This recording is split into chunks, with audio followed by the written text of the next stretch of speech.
Ukrainian forces are gradually driving Russian troops back from parts of Sumy Oblast. For example, the Ukrainian military said that it had pushed Russian forces back by about 2 kilometers on part of the Sumy front in northern Ukraine. Recall, Sumy Oblast, which shares a long border with Russia, has been under near constant attack since the start of the full-scale invasion in 2022.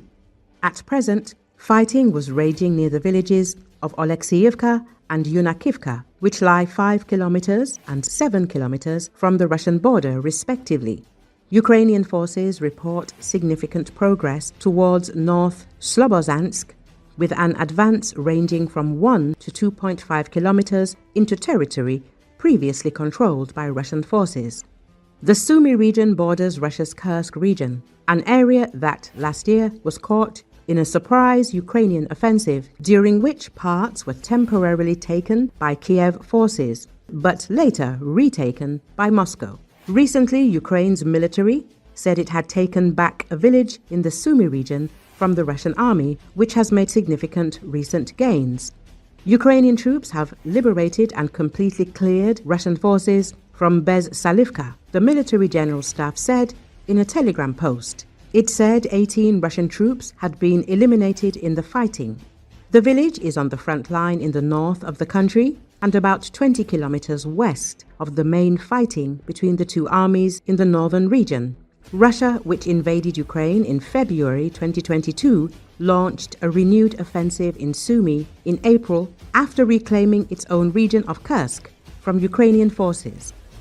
Russian troops are currently about 20 kilometers from the regional capital of Sumy, which has been the target of frequent deadly shelling attacks. The focus on the Russian offensive is on eastern Ukraine, where it has stepped up gains in recent months against its less well-equipped opponents.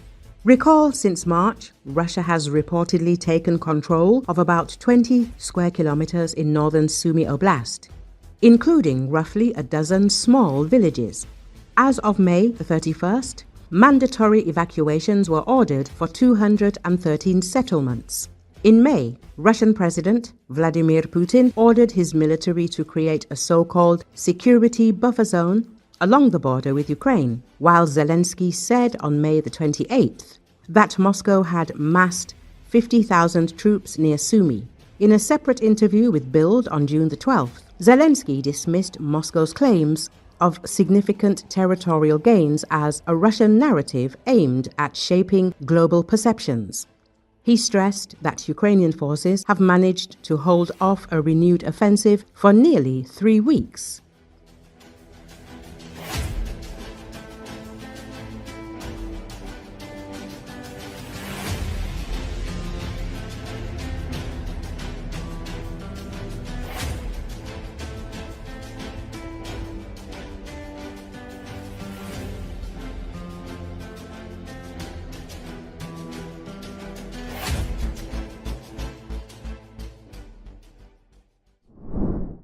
U.S. Secretary of State Marco Rubio walked back slightly in a Sunday TV interview on President Donald Trump's remarks, saying that a ceasefire was not necessary for peace talks, a non-starter for the Ukrainian President Volodymyr Zelensky. According to Associated Press, Rubio said on NBC's Meet the Press on Sunday that a possible ceasefire is not off the table, but that the best way to end the war would be through a full peace deal. Zelensky also pushed back against Trump's assertion, which aligned with Putin's preference, that the two sides should negotiate a complete end to the war, rather than first securing a ceasefire. Zelensky said a ceasefire would provide breathing room to review Putin's demands. In order for there to be a peace, the Russian side is going to have to accept that Ukraine is a sovereign country that has a right to defend itself and has a right to enter into alliances, Rubio said in an NBC interview on Sunday. How that's constructed, what we call it, how it's built, what guarantees are built into it that are enforceable, that's what we'll be talking about over the next few days with our partners who are coming in from overseas. Now he is saying he wants a broader peace deal. We know that Ukraine, we know that European allies want a ceasefire first. Is a ceasefire now off the table, Mr. Secretary? No, it's not off the table. I think what the president said, in fact, you just read it on the air a few moments ago, it was agreed to by all that the best way to end this conflict is through a full peace deal. There's no doubt about that. I mean, who would be against the fact if tomorrow we came to you and said we have a full peace deal and it's done? I think that's the best way to end the war. Now, whether there needs to be a ceasefire on the way there, well, we've advocated for that. Unfortunately, the Russians, as of now, have not agreed to that. But the ideal here, what we're aiming for here is not a ceasefire. What we ultimately are aiming for is an end to this war.